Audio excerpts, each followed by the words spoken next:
മാന്യപ്രേക്ഷകർക്ക് നമസ്കാരം. ഞാൻ ഗണപതി നിലയം മോഹൻദാസ്, ആസ്ട്രോളജർ ഗണപതി നിലയം മോഹൻദാസ്. 2026 മെയ്യിൽ നടക്കുന്ന വ്യാഴമാറ്റത്തിലേക്ക് ഏവർക്കും സ്വാഗതം. ഇന്ന് ഇവിടെ നമ്മൾ സംസാരിക്കാൻ പോകുന്ന നക്ഷത്രം പൂയം നക്ഷത്രമാണ്.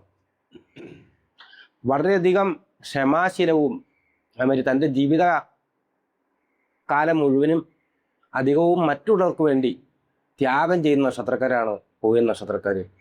പൊതുവെ പൂയം നക്ഷത്രത്തിൻ്റെ വൃക്ഷം ആൽമരമാണ്. ആൽമരം പോലെ ഇടയിക്കൊണ്ടിരിക്കുന്ന മനസ്സുള്ളവരാണ്. മറ്റുള്ളവർക്കായിട്ട് ഒത്തിരി ദയവും അലിവും ഒക്കെ ഉള്ള നക്ഷത്രക്കാരാണ് പൂയം നക്ഷത്രക്കാർ. ആൽമരം എങ്ങനെയാണെന്ന് വെച്ചിട്ടുണ്ടെങ്കിൽ നട്ടപ്പുറ വെയിലത്ത് നിന്നുകൊണ്ട് മറ്റുള്ളവർക്ക് തണൽ കൊടുക്കൂലോ, അതുപോലെ സ്വന്തമായിട്ട് ജീവിതഭാരങ്ങളും ഈ വെയിലുകളും എല്ലാം ഏറ്റുകൊണ്ട് മറ്റുള്ളവർക്ക് തണൽ കൊടുക്കുന്ന മനസ്സിലേക്കാരാണ് പൂയം നക്ഷത്രക്കാർ. മോശക്കാരൊന്നുമല്ല. തീരുമാനമൊക്കെ എടുത്തു കഴിഞ്ഞിട്ടുണ്ടെങ്കിൽ ഉറച്ച തീരുമാനമുള്ളവരും അത് നടപ്പാക്കുന്നതിന് വരത്തേക്ക് വളരെ ത്യാഗങ്ങളൊക്കെ എടുക്കുന്ന ആൾക്കാരാണ്. കഴിഞ്ഞ വർഷമായിട്ടുള്ള 2025 കാലഘട്ടം അവർക്ക് പൊതുവെ പ്രശ്നം ആയിരുന്നു. സാമ്പത്തിക ബുദ്ധിമുട്ടുകൾ, മനസ്സമാധാനക്കുറവ്, ദൈവാധീനക്കുറവ്, മക്കളുമായിട്ടുള്ള ചില പ്രശ്നങ്ങൾ, മക്കളുടെ വിദ്യാഭ്യാസം, വിവാഹം ഇത്യാദി കാര്യങ്ങളുടെ പ്രശ്നങ്ങൾ, കുടുംബത്തിൽ ചില സ്വരച്ചേർച്ചയില്ലായ്മ, അങ്ങനെ പല പല കാര്യങ്ങളായിട്ട് നിൽക്കുന്നൊരു കാലമായിരുന്നു. എന്തായിരുന്നു കാര്യം? 12ാം ഭാവത്ത് വ്യാഴം സഞ്ചരിച്ചിരിക്കുന്ന സമയമായിരുന്നു. 12ൽ വ്യാഴം സഞ്ചരിക്കുമ്പോൾ വലിയ വലിയ ഗതികേടുകളും കഷ്ടതകളും ആവശ്യകതകളും ഒക്കെ ഉണ്ടാവുമെന്നാണ് ആചാര്യമതം. അവരെ സംബന്ധിച്ചിടത്തോളം വളരെ അനുകൂലമായ മനോഹരമായ ഒരു കാലാവസ്ഥയാണ് ജൂൺ 2-ാം തീയതിത്തെ ഈ വ്യാഴ മാറ്റത്തിന് ശേഷം സംഭവിക്കാൻ പോകുന്നത്. മിഥുനം ലഗ്നത്തിൽ 12ാം ഭാഗത്ത് നിന്ന മിഥുനം രാശിയിൽ 12ാം ഭാഗത്ത് നിന്നിരുന്ന വ്യാഴം അവരുടെ ജന്മലഗ്നമായിട്ടുള്ള കർക്കിടകത്തിലേക്ക് വരികയാണ്. വ്യാഴത്തിന് ഒരു രാശി പിന്നിടണമെങ്കിൽ 1 വർഷം വേണം. 12 രാശികൾ 12 വർഷം കൊണ്ട് പിന്നിട്ട് വരുന്ന കാലഘട്ടത്തിനാണ് നമ്മൾ വ്യാഴവട്ടം എന്ന് പറയുന്നത്. ഈ തവണ അവരെ സംബന്ധിച്ചിടത്തോളം ശരിക്കും പറഞ്ഞിട്ടുണ്ടെങ്കിൽ കോളടിച്ചിരിക്കുന്ന ഒരു വർഷമാണ്. എല്ലാ കഷ്ടപ്പാടുകളും തീരുകയും ചെയ്യും. മുടങ്ങിക്കിടന്നിരുന്ന പല പല കാര്യങ്ങളും സംരംഭങ്ങളും ഒക്കെ പെട്ടെന്ന് സ്റ്റാർട്ടാവുകയും ചെയ്യും. അങ്ങനത്തുള്ള കാര്യങ്ങളിലെല്ലാം വളരെ ഗുണപരമായ വിജയപ്രദപരമായിട്ടുള്ള കാര്യങ്ങൾ സംഭവിക്കുകയും ചെയ്യും. 2026 6-ാം മാസത്തിൽ 2-ാം തീയതി ജൂൺ 2-ാം തീയതി കർക്കിടകത്തിലേക്ക് ഉച്ചരാശിയിലേക്ക് പ്രവേശിക്കുന്ന വ്യാഴം 2026 ജൂൺ മാസത്തോടുകൂടി ചിങ്ങൻ രാശിയിലേക്ക് മാറും. അതിചാരം എന്നാണ് അതിൽ പറയുന്നത്. 1 വർഷം കൊണ്ട് സഞ്ചരിക്കേണ്ടതായിട്ടുള്ള ഗ്രഹം നിസ്സാര സമയം കൊണ്ട് തന്നെ അടുത്ത രാശിയിലേക്ക് മാറി എന്ന് നമ്മളെ തോന്നിപ്പിക്കുന്ന ഒരു പ്രതിഭാസം, അതിനാണ് അതിചാരം എന്ന് പറയുന്നത്. അതിന് അതിചാര യാത്രത്തിൽ കൂടെ ചിങ്ങത്തിലേക്ക് വരും. അപ്പോൾ പൂയം നക്ഷത്രക്കാർക്ക് വ്യാഴത്തിൻ്റെ ഈ ഗതി ജന്മത്തിലും അല്ലെങ്കിൽ ജന്മലഗ്നത്തിലും അതുപോലെ തന്നെ 2-ാം ഭാഗത്തേക്കും ആയിട്ടാണ് വരുന്നത്. 2-ാം ഭാഗത്തു നിന്ന് 6-ാം മാസത്തിൽ 2-ാം ഭാഗത്തേക്ക് വരുന്ന ഈ ഗ്രഹം 2026 10-ാം മാസത്തോടെ വീണ്ടും ചിങ്ങത്തിലേക്ക് പ്രവേശിക്കുകയും അതിനുശേഷം 2026 ജനുവരി അവസാനത്തോടെ വീണ്ടും കർക്കിടകത്തിലേക്ക് തിരിച്ചു വരികയും ചെയ്യുകയാണ്. അപ്പോൾ ഫലത്തിൽ പൂയം നക്ഷത്രക്കാർക്ക് ഈ വർഷം 1-ലും 2-ലും ലഗ്നത്തിലും ചന്ദ്രലഗ്നത്തിലും 2-ാം ഭാഗത്തേക്കും പ്രവേശിക്കുന്നു. അതിൻ്റെ ഫലങ്ങൾ കിട്ടുന്നു. ഈ 2 ഫലങ്ങളും അവർക്ക് വളരെ ഉത്തമമായിട്ടുള്ള ഫലങ്ങളാണ് നൽകുന്നത്. ജൂൺ 2-ാം തീയതി കർക്കിടകത്തിലേക്ക് പ്രവേശിക്കുമ്പോൾ സംഭവിക്കുന്നത് എന്താണെന്ന് വെച്ചാൽ മനസ്സിനും ശരീരത്തിനും വളരെ സൗമ്യവും സന്തോഷകരവുമായിട്ടുള്ള അവസ്ഥ. രോഗങ്ങളൊക്കെ ആയിട്ട് ബുദ്ധിമുട്ടിക്കൊണ്ടിരുന്ന ആൾക്കാരാണെന്നുണ്ടെങ്കിൽ അവർക്ക് അതുവരെ കണ്ടുപിടിക്കാത്ത രീതിയിലുള്ള നിസ്സാര സൂക്കടാണെങ്കിലും സമയം മോശമാണെന്നുണ്ടെങ്കിൽ ആ ഡോക്ടറുടെ അടുത്തും ഈ ഡോക്ടറുടെ അടുത്തൊക്കെ പോയി പല രീതിയിലുള്ള ഔഷധ പ്രയോഗങ്ങളൊക്കെ നടത്തുന്നുണ്ടെങ്കിലും ചിലപ്പോൾ സൂക്കേട് ഒന്നും കണ്ടുപിടിച്ചിട്ടുണ്ടാവില്ല. നിസ്സാരമായിട്ട് സൂക്കേടാണെങ്കിൽ നമ്മളെ കണ്ടമാനം പേടിപ്പിക്കാനും വരും. അപ്പം അങ്ങനത്തെ ഉള്ള കണ്ടീഷനിൽ അതിൻ്റെ പേരിലുള്ള പണച്ചെലവൊക്കെ അധികം ഉണ്ടായിട്ടുണ്ടാവും. അപ്പം അവർക്ക് പെട്ടെന്ന് നിസ്സാരമായിട്ടുള്ള രീതിയിൽ കൂടെ രോഗശാന്തി, പെട്ടെന്ന് അവർക്ക് അനുയോജ്യമായ ഡോക്ടറെ അനുയോജ്യമായ മരുന്ന് കിട്ടി രോഗശാന്തി കിട്ടും, മനഃശാന്തി ലഭിക്കും. അതുപോലെ അവരിൽ നിന്നുള്ള വ്യക്തിയെ കേന്ദ്രീകരിച്ചുകൊണ്ടിരിക്കുന്ന പല പല കാര്യങ്ങൾക്കും പല പല തടസ്സങ്ങൾക്കും മാറ്റം വരും. വിദ്യാഭ്യാസത്തിന് തടസ്സം ഉണ്ടായിരുന്നവർക്ക് വിദ്യാഭ്യാസ തടസ്സം മാറും. ജോലിക്കായിട്ടൊക്കെ വിചാരിച്ചുകൊണ്ടിരുന്ന ആൾക്കാർക്ക്, ഇൻ്റർവ്യൂവിനൊക്കെ പോയിട്ട് സ്ഥിരം തോറ്റുപോയിക്കൊണ്ടിരിക്കുന്ന ആൾക്കാർ, ടെസ്റ്റ് പരാജയപ്പെടുന്ന ആൾക്കാർക്ക്, അവർക്കൊക്കെ അത്ഭുതം പോലെ അവർക്ക് അറിയാവുന്ന ചോദ്യ ഉത്തരങ്ങളൊക്കെ വരും, ഇൻ്റർവ്യൂവിലൊക്കെ ജയിക്കും.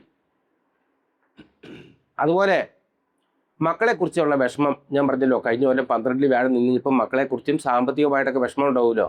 അങ്ങനെയുള്ള ആൾക്കാർക്ക് മക്കൾ മുഖാന്തരം നല്ല രീതിയിലുള്ള സന്താനങ്ങൾക്ക് ഉയർച്ച ഉണ്ടാവുമെന്ന് കണ്ടിട്ട് സന്തോഷിക്കാൻ ഇടവരിക. വിവാഹ തടസ്സം ഉണ്ടായിരുന്ന ആൾക്കാർക്ക് പെട്ടെന്ന്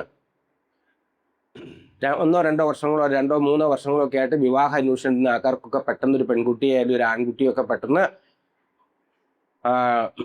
കാണാനും കണ്ടുമുട്ടാനും ഒക്കെ ഇടവരികയും പെട്ടെന്ന് വിവാഹത്തിലേക്ക് അങ്ങനെ കലാശിച്ച് പോവുകയും അതും നല്ല വിവാഹം നടക്കുകയും ചെയ്യും. അങ്ങനത്തെ ഉള്ള സൽവിവാഹം നടക്കുകയും, അതുപോലെ തന്നെ ലഗ്നത്തിൽ നിന്നിട്ട് 9ലേക്ക് വ്യാഴം നോക്കുന്നുണ്ട് എന്നുള്ളതിൻ്റെ പേരിൽ തന്നെ ആധ്യാത്മികമായിട്ടുള്ള ഉണർവ്, നിരാശകൾ, ഞാൻ ഇനി ക്ഷേത്രത്തിൽ പോവില്ല, അല്ലെങ്കിൽ മതപരമായിട്ടുള്ള കാര്യങ്ങളൊക്കെ വെറും അന്ധവിശ്വാസങ്ങളാണ് എന്നൊക്കെ വിശ്വസിച്ചുകൊണ്ടിരുന്ന ആൾക്കാർക്ക് ദൈവത്തിനെ വിശ്വസിക്കാനൊക്കെ പാകത്തിനുള്ള എന്തെങ്കിലുമൊക്കെ ചില കാര്യങ്ങൾ ഒക്കെ സംഭവിക്കുകയും, തീർത്ഥയാത്രകൾ, ദൂരെയൊക്കെ ഉള്ള വിശിഷ്ടങ്ങളായിട്ടുള്ള ക്ഷേത്രങ്ങളിൽ, കാശിയിലോ രാമേശ്വരത്തോ ഗുരുവായൂരോ തിരുപ്പതിയിലോ പളനിയിലോ അങ്ങനെയൊക്കെ ഉള്ള രീതിയിലുള്ള തീർത്ഥയാത്രകളൊക്കെ ചെയ്യാൻ സാധിക്കുക.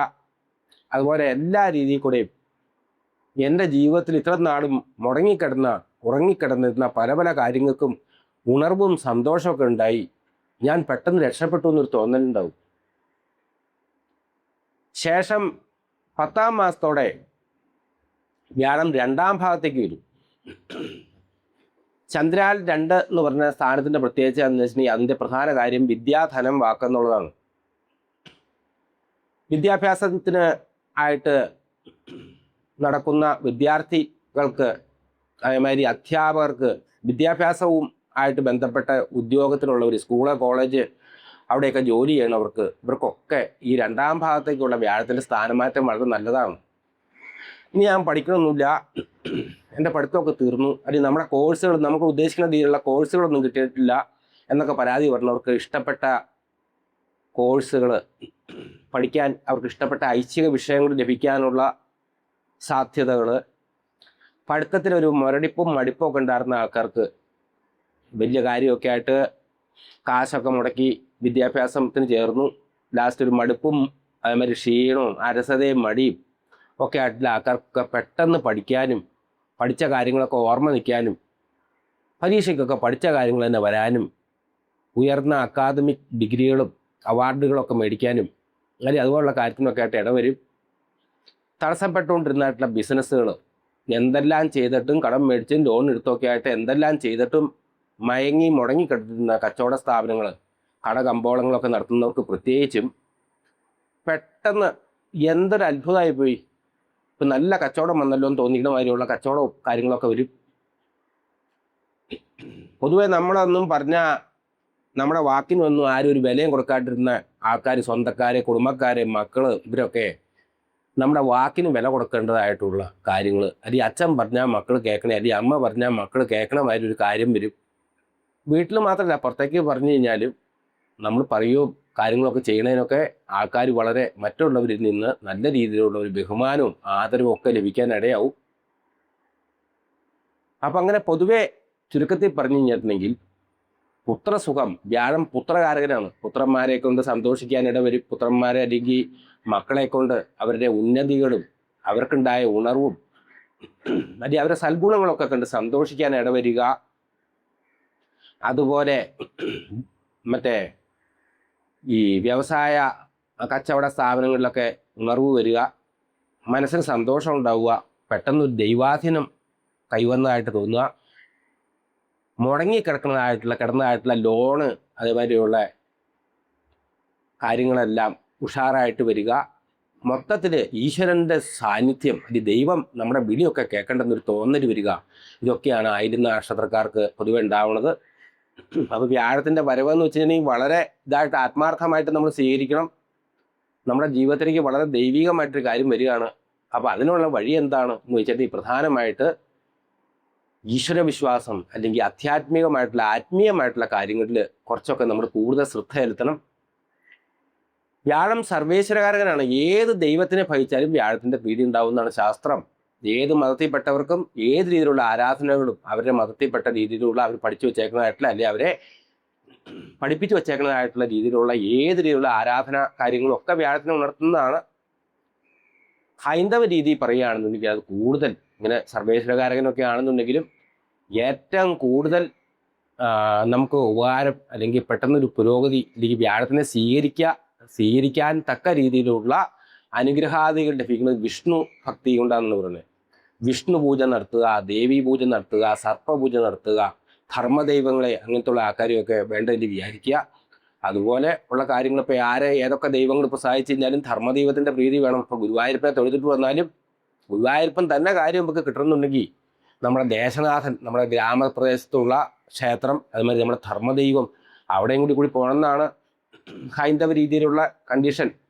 പക്ഷേ എങ്കിലും എല്ലാത്തിനും ഉപരിയായിട്ട് വിഷ്ണു പൂജ ചെയ്യുക വളരെ സരസമായിട്ട് ചെയ്യാവുന്ന ഒരു വഴിപാട് ഞാൻ പറഞ്ഞുതരാം.